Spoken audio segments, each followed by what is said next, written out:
Assalamualaikum, my students. Now, welcome to Chapter 8 International Working Capital Management.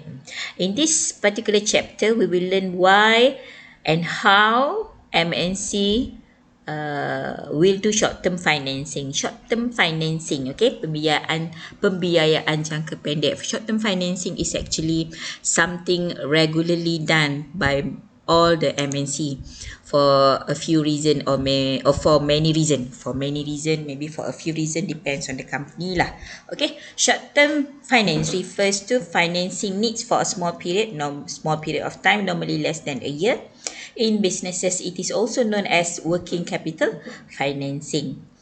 Okay, short-term financing help the company in generating cash for working of the business, for the operating of the business, and also to cover the operating expenses, which is usually for a smaller amount, and it involves generating cash by online loans, line of credit, and invoice financing.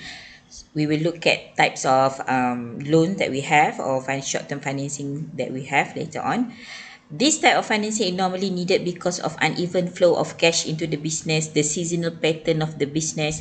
For example, okay, maybe it is a seasonal season, demand is higher, then right. So in order to cater the demand, all right, from the market, they have to produce a lot more of products. Okay, so they need for additional capital, okay, additional fund in order to cover the operating costs and so forth. And sometimes in short-term financing also being taken by the MNC to compensate, right, the account receivable they get. Normally account, okay, of course, as an MNC company, the account receivable you get will be in the foreign currency. We have learned about account receivable in our last chapter. So short term, okay, we have learned about account receivable. When we want to manage, all right, the risk exposure, we will borrow in foreign country. Okay, once we get the receivable later on, what we can do, we will pay the borrowing by using the receivable that you get. So basically, short-term financing also helped the company to manage the account receivable. Okay, especially what I mean is the short-term financing can help the company to manage the transaction exposure secara tak langsung lah yang kita belajar baru-baru ni. Okay. Alright, now let's take a look at the factors to be considered in short-term financing. First, of course, the amount that you want to borrow. You have to clearly identify how much you need, alright, for your company. And then the type of expenditure or the purposes for which the capital is required. Tujuan company nak kena buat short-term financing. Of course, the company has to prepare the proposal, mention about the purpose for taking the short-term financing. Okay, and then in the proposal also will discuss ataupun talk about the length of time for which the money is required. For how long the MNC need to do the short-term financing? Setahun, 9 bulan, 6 bulan. And then the size and status and the ability of the business to borrow. Alright, okay. So the financial institution will study the credit score of the company. Either the company has poor credit score or good credit score. What does credit score mean? Alright, it represents the ability of the company to pay the loans. Okay, tengok pada history dia. Alright, company tu perform bagus ke tak bagus ke, ada always have default. Alright, default payment contohnya. So the score will help the financial institution to grant the loan for the company. And then other factors that should be considered will be the business current level of gearing. Okay, to see the loan repayment capacity as well. Level of gearing ni represent the proportion of the financing company tu banyaknya bergantung kepada equity atau bergantung kepada loan. Okay, kalaulah the level of gearing is high, meaning to say company tu memang banyak guna pinjaman right, to finance their operation, okay, to finance their activity. Maka kalau dia punya gearing ratio tu tinggi, maksudnya company tu already has high amount of debt. Okay, jadi dia akan menjejaskan lah you punya credit score juga somehow. Alright, dia juga represent you punya capacity. Kalau you already have a lot of debt or financing, jadi kemungkinan your capacity to pay to kemungkinan your capacity to pay the loan is low. Okay, and then the business level of reserve and profit, how much profit the company has made, how much reserve of the asset yang company tu ada. Alright, this will help the financial institution to grant the short-term financing for the business. And finally, of course, when you want to do short-term financing, you also have to compare the interest rate charge amongst the financial institution. Okay, kadang-kadang kita syarikat MNC, okay, we have our subsidiary in operating overseas. Okay, mungkin pinjaman di overseas tu sendiri lebih murah daripada pinjam kat negara sendiri. So you better go for borrowing or for short-term financing from the local countries daripada buat pinjaman daripada home country. So you have to compare.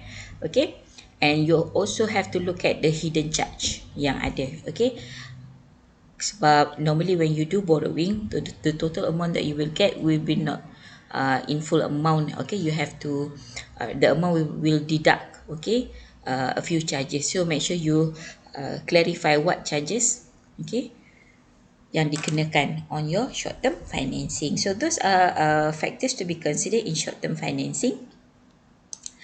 Next would be type of short-term sources of financing.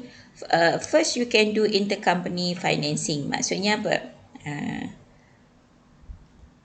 Since MNC have many subsidiaries operating in many countries, this allow intercompany loans to be possible. You pinjam sama-sama subsidiary, okay? For example, Honda Malaysia borrow from Honda Japan. Okay, maybe Honda Japan has actually a surplus unit, they have surplus money. Honda Malaysia katakan is the deficit unit, okay, shortage of money. So what the company can do is to borrow from Japan subsidiary, which is good, okay, because you can avoid higher interest rate charged by bank. Okay, another method juga, kadang-kadang katakan you punya induk, okay, company induk you kekurangan duit. So what you can do in order to get financing from your own subsidiary from other country, you charge sikit, you mark up sikit supply yang you hantar kepada subsidiary you. Okay, dalam cara kalau guna method markup kan, you punya supplies ke, okay, markup kan cost ke, so you tak payah bayar balik lah. Itu one method that you can use to get financing from your own subsidiary. Okay, and then we can also do local currency financing. Local currency financing meaning to say you borrow from the foreign country where your companies or subsidiaries are operating. Okay, contohnya Honda, syarikat Jepun, okay, ada subsidiary kat Malaysia, maka pinjam kat Malaysia, borrow from the local financial institution. Okay, local kat sini maksudnya dekat negara company you beroperasi lah. Okay, the first one, what you can do, you do the term loan. Term loan is a loan from a bank for a specific amount that has a specified repayment schedule or either a fixed or floating interest rate. Okay, buat pinjaman lah dalam tempoh yang ditetapkan. Let's say you've borrowed 10 million for 1 year. Okay, so you have to pay in that particular period of time lah. Maximum pun up to 10 million. Okay, and the interest charge can be fixed or floating interest rate. Okay, line of credit pula lain sikit. Okay, it is also a borrowing but in form of a line of credit. Maksudnya a preset borrowing limit. Katakan you nak pinjam up to 10 million. Okay, so for 1 year, so for the first month you pinjam 2 juta dulu. So you have the remaining 8 millions to borrow. Okay, you akan pinjam dalam tempoh setahun tu up to the maximum amount you have agreed, okay, with the financial institution. Kalau term loan tu sekaligus dapat 10 juta. This one, alright, a preset borrowing limit. Okay, the borrower can take the money out as needed until the company reach the limit. Okay, alright, so that is the line of credit. Okay, and then we also have overdraft. Overdraft lebih kurang macam line of credit but over. Maksudnya apa? Kadang-kadang dia dah sampai kosong dah, kita dah sampai limit dah, tapi we can ask, alright, we can ask the financial institution, all right, to allow the account holder, mean to say the borrower, to continue withdrawing the money even the account has no fund. Okay, maksudnya dah ada perjanjian dari awal, kalau lah 10 juta tu tak cukup, alright, the company can do overdraft, pinjam lebih. Of course lah, you have to pay more lah, and will be charged more because you dah pinjam lebih from the amount that has been given earlier. Okay, nama pun overdraft, macam ambil lebih daripada apa yang dia bagi, so you have to pay more lah. Okay, and finally discounting. Okay, this is another form of short term borrowing. Discounting is when, okay, you dah dapat biaya, you dah dapat bill of exchange ataupun bukti perjanjian daripada bank importer, they are going to pay you in 6 months. You nak pakai duit sekarang, so what you can do, you can sell your bill of exchange to the bank today in order to get earlier cash. Okay, sepatutnya bill of exchange tu 10 juta tapi matang in 6 months.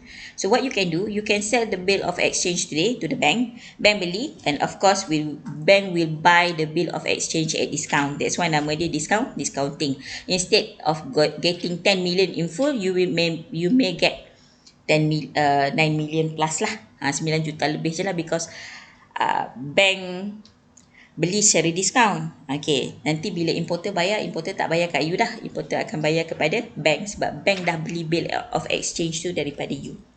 Okay, alright, discounting we will learn in our final chapter. Okay, alright. So we also have another one which is known as commercial paper.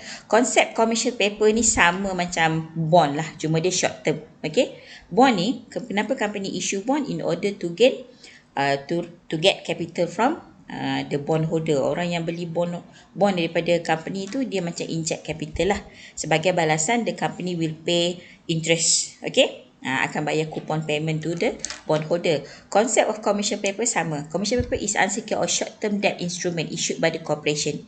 Dia jual commercial paper, bila orang beli, okay, hasil jualan tu become the modal lah. Okay, become the capital to the company.